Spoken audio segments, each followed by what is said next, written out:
السلام علیکم۔ اڈیالہ جیل میں آج دفاع کے لیے سرکاری وکلا کی فراہمی، عمران خان اور شاہ محمود قریشی جج سے شدید طلب کلامی، سرکار کے فراہم کردہ وکیل گھس بیٹھیے قرار، اور جج صاحب یہ کیا مذاق چل رہا ہے، خان جج پر برس پڑے۔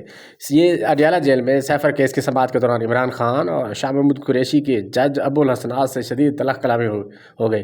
عدالتی حکم پر جب سرکار کے مقررہ کردہ وکلا ملزمان کے دفاع کے لیے پیش ہوئے تو بانی تحریک انصاف اور شاہ محمود قریشی نے ان پر عدم اعتماد کا اظہار کیا۔ شاہ محمود قریشی اتنے بھرے ہوئے تھے کہ سرکاری وکیل کے صفائی کی فائل ہی ہوا میں اچھال دی۔ اس دوران عمران خان بولے، جن وکلا پر ہمیں اعتماد ہی نہیں وہ کیا ہماری نمائندگی کریں گے؟ جج صاحب یہ کیا مذاق چل رہا ہے؟ میں 3 ماہ سے کہہ رہا ہوں کہ سماعت سے پہلے وکلا سے ملنے کی اجازت دی جائے، اور بار بار درخواست کے باوجود وکلا سے مشاورت نہیں کرنے دی گئی۔ مشاورت نہیں ہوگی تو کیس کیسے آگے چلے گا؟ جس وقت فاضل جج نے جواب دیا کہ جتنا ریلیف آپ کو میں دے سکتا تھا میں نے دیا، سائیکل فراہم کی بات ہو یا پھر وکلا سے ملاقات درخواستیں منظور کی گئی۔ بانی پی ٹی آئی بولے، آپ نے تو ملاقات کی آرڈر دیے لیکن انتظامیہ نے ملاقات ہی نہیں کرائی۔ شاہ محمود قریشی کہنے لگے کہ ادھر بھی سرکار ادھر بھی سرکار، یہ کیا مذاق چل رہا ہے ہو رہا ہے، ہمیں اتنا حاکی بھی نہیں کہ وکلا سے کے ذریعے کیس لڑ سکے۔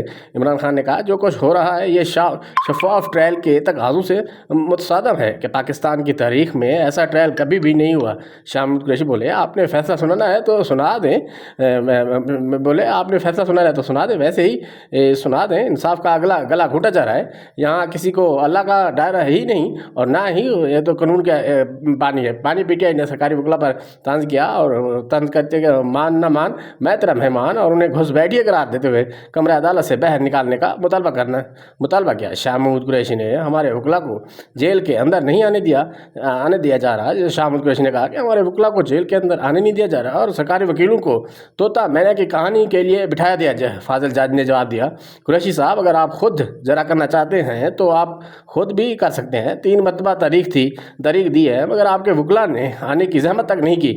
میں آرڈر کر کے تھک گیا ہوں، اور مگر آپ کے وکیل نہیں آئے تو میرے لیے آسان نہیں ہے کہ میں دفاع کا حق ہی ختم کر دوں، لیکن میں نے پھر بھی اسٹیٹ ڈیفنس کا حق دیا۔ سابق وزیر خارجہ نے کہا ہے کہ یہ سرکاری جو امان نہیں ہے چلے گا، اس طرح ٹرائل کا کی ویلیو ہی نہیں رہ جائے گی۔